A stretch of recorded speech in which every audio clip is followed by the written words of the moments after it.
Ayaw ninyo unaha ang inyong barkada kay kung magkinaunsa uli gihapon mo sa pamilya.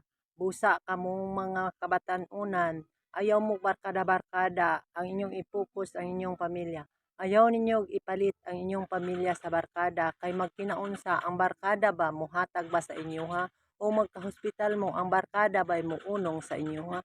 Di ba ang atong pamilya busa kamo diha mga kabatan-unan, ayaw ninyo i-focus ang inyong barkada.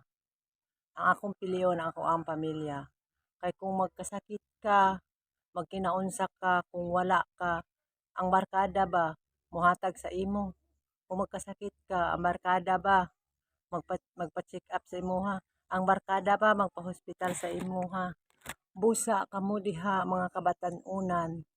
Ayaw ninyo una-unaha ang inyong barkada kay maura man gihapon pauli ra gihapon ka sa imong pamilya.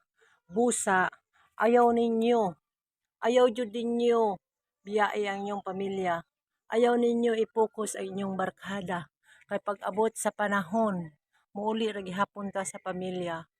Busa ang akong tip sa inyo ha, pagtarong mong eskwela, i-focus ninyo sa inyong pamilya aron pag-abot sa panahon makabalos mo sa inyong ginikanan ug unsa man ayaw ninyo unaha ang inyong barkada kay kung magkinaunsa uli gihapon ta sa atong pamilya.